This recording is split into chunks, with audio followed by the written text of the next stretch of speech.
manonona ny fiadanan'ny tompo amintsika rehetra ao anatin'izao fotoana manokana andrenesantsika ny fampaherezana avy amin'ny tenin'Andriamanitra izao.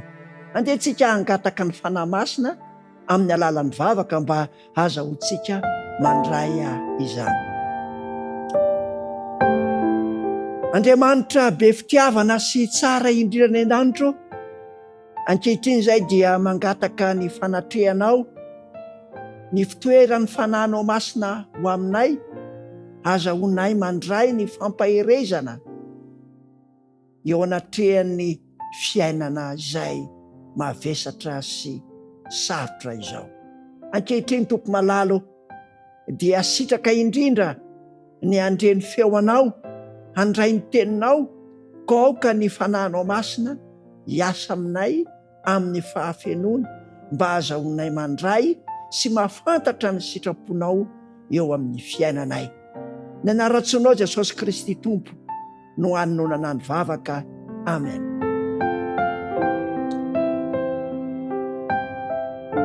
Andeha isika isitona lesona avy amin'ny tantara izay nanipazana ny Sadraka, Mesaka, Abednego tao anatin'ny laforo izay nafanaina avy mpitoeny no ny tsy nankasitrahany ny andray ny baikon'ny mpanjaka amin'ny fiankohofana eo amin'ilay sary olona volamena lehibe izay natsangana mba hiankohofana.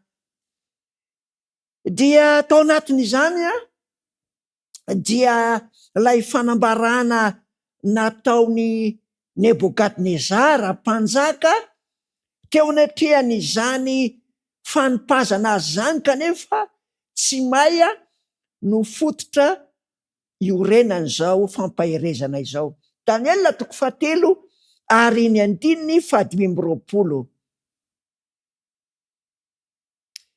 hoy izy, ka no indro aho mahita efada tsy mifatotra mandehandeha eo anaty afo, nefa tsy maninona akory izy, ary ny fijery ilay faefatra dia toa zanak'ireo Andriamanitra. Manahoana ny fomba fiasan'Andriamanitra ao anatin'ny memy sy ny fahoriana izay mahazo antsika, eo anatin'ny tanjaky ny fahefana eo amin'izao tontolo izao izay mahery vaika manaporotra antsika, eo anatrehan'ny voninahitra mirentirenty asehon'ity zao tontolo izao ity. Manahoana ny fomba fiasan'Andriamanitra, ary eo anatin'ny fivelaran'ny kolotsaina sy ny fandrosoan'ny siansa toa lasa lavitra, manahoana ny fomba fiasan'Andriamanitra ao anatin'izany rehetra izany. Inona moa ny ao ambadiky ny sedra sy ny fitsapana mirehatra izay mahazo antsika ankehitriny? Eny, na dia hafanaina impitoeny aza izany, dia inona ny ao ambadiky izany rehetrarehetra izany? Inona ny tian'Andriamanitra ho hita raha ny mpanjaka? Ary inona koa no tian'Andriamanitra ho hitan'ny Daniela, Sadraka, Mesaka, Abednego? Inona ny zavatra tian'Andriamanitra ho hitan'ny reto? Ny ekoaka ireto ihany koa teo anatrehan'izao tantara izao. Raha bangona amin'ny teny tsotra dia izao: te apahita n'izao tontolo izao ny amin'i Jesosy sy ny fivavahana marina Andriamanitra. Raha tsy nisy izao zavatra izao dia tsy nahita an'ilay faefatra mivangana sy nandehandeha niaraka tamin'izy telo mirahalahy ity Nebokadnezara izay nihevitra fa tompon'ny fahefana ary afaka manao izay tiany atao. Voapirofo mivangana izany eto hoe ny ahitany izao tontolo izao, na ny mino na ny tsy mino, na ny miekohaka na ny tsy miekohaka, any Jesosy izay mifeny toe-javatra rehetra no kendren'Andriamanitra. Ka engane na izao na ianao izay miaino sy mahita izao fandarana izao, de samy hahitany Jesosy ao anatin'ny toe-javatra sarotra. Aoka tsy ho zavatra hafa no hitatsika, fa raha ho an'izy telo mirahalahy manokana dia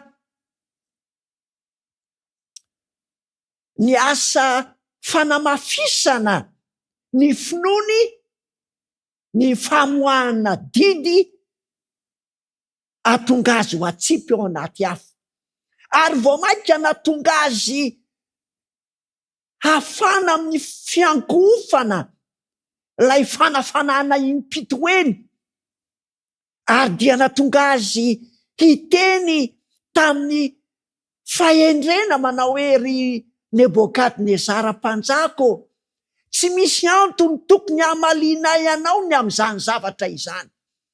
Mba heverony izany lanjan'ny teny navoakany izany, tsy misy antony tsory, tsy misy antony. Zany hoe vao mainka nampiazona azy mafimafy kokoa tamin'Andriamanitra ny didy fanipazana ao anaty afo mirehatra. Ry namana zay mandre izao fampianarana izao, fampaherezana ao atsika ny mahafantatra fa memasika ny fanenjehana, ny firodorodon'ny zavatra rehetra to ohatrany hoe alatsaka atsika ao anatin'ny zavatsarotra sy ny memy, dia vao mainka hampiazona atsika ny fahamarinana. Zany no tian'Andriamanitra. Ary ho an'izy telo mirahalahy de nanao fanandramana manokana izy, satria tao anatin'le valo teny moa de niteny hoe, ary na de tsy izany aza ary mpanjako, aoka ho fantatrao fa ny Andriamanitra zay nataonao iankohofana de tsy iangohaka aminy izay, ary ny sary olona zay nitompona de tsy hanompo azy izahay. Na dia tsy hamonjy anay aza ny tanan'Andriamanitray de tsy hanatanteraka izany. Engane hahatonga fanamafisana orina ny fifandraisanao amin'Andriamanitra, ny fitsapahana sy ny fizedrana. Aoka hitondra hery ho anao rehefa misy fanenjehana etsy avy eroa manindrona anao amin'ny fanarahana an'Andriamanitra sy ny fahamarinany. Aoka ho tonga tanjaka ho anao reny didy amandalana na karazan-javatra famoretana ampiasaina ireny ankehitriny. Dia ny tena nafinaritra de zao, ny fijoroany zareo izy teny mirahalahy hatramin'ny farany de nahitany vantana an Jesosy niaraka taminy tao anatin'ny laforo. Lehibe ty laforo ty, satria eritreretony hoe lay sary olona lehibe vita tamin'ny volamena, fa 900 kilo ny alavany ary ny sakany 9 kilo. Zay lay manome teny anankitelo enina milahatra 666, 900 ny tsanganany ary 9 ny sakany.